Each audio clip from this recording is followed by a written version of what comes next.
गीता के कुल 700 श्लोकों में से केवल ये 9 श्लोक बदल सकते हैं हर किसी का भाग्य।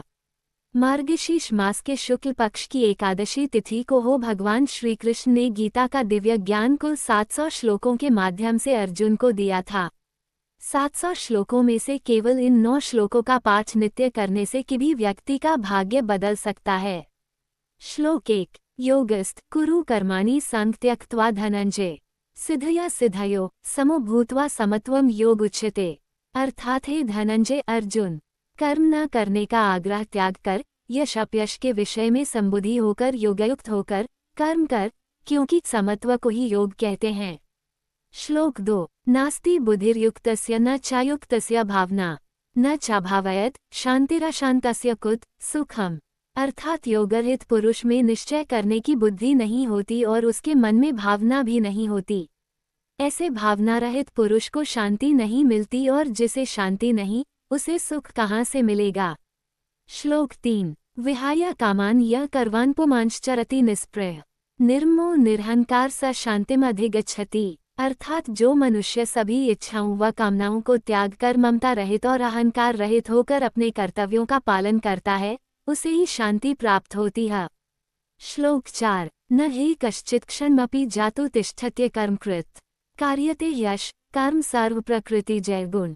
अर्थात कोई भी मनुष्य क्षण भर भी कर्म किए बिना नहीं रह सकता। सभी प्राणी प्रकृति के अधीन हैं और प्रकृति अपने अनुसार हर प्राणी से कर्म करवाती है और उसके परिणाम भी देती है। श्लोक 5। नियतम कुरु कर्म त्वं कर्म ज्यायो ह्य कर्मण शरीर यात्रापि च ते न प्रसिद्धयेद कर्मण। अर्थात तू शास्त्रों में बताए गए अपने धर्म के अनुसार कर्म कर, क्योंकि कर्म न करने की अपेक्षा कर्म करना श्रेष्ठ है तथा कर्म न करने से तेरा शरीर निर्वाह भी नहीं सिद्ध होगा। श्लोक 6। यद्यदचरति श्रेष्ठस्तत्तदेवेत्रो जन स यत्प्रमाणं कुरुते लोकस्तदनुवर्ते। अर्थात श्रेष्ठ पुरुष जैसा आचरण करते हैं सामान्य पुरुष भी वैसा ही आचरण करने लगते हैं। श्रेष्ठ पुरुष जिस कर्म को करता है उसी को आदर्श मानकर लोग उसका अनुसरण करते हैं।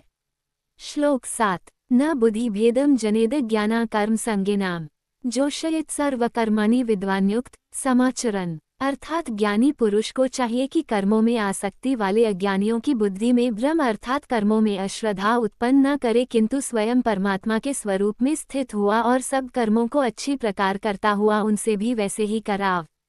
श्लोक 8। ये यथा मां प्रपद्यन्ते तांस्तैव भजाम्यहम् मम वर्तमानुवर्तन्ते मनुष्या पार्थ सर्वश।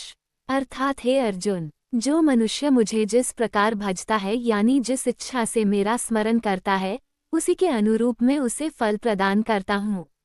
सभी लोग सब प्रकार से मेरे ही मार्ग का अनुसरण करते हैं।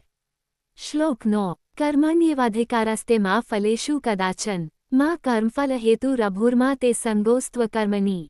अर्थात भगवान श्री कृष्ण अर्जुन से कहते हैं कि हे अर्जुन, कर्म करने में तेरा अधिकार है, उसके फलों के विषय में मत सोच, इसलिए तू कर्मों के फल का हेतु मत हो और कर्म न करने के विषय में भी तू आग्रह न कर।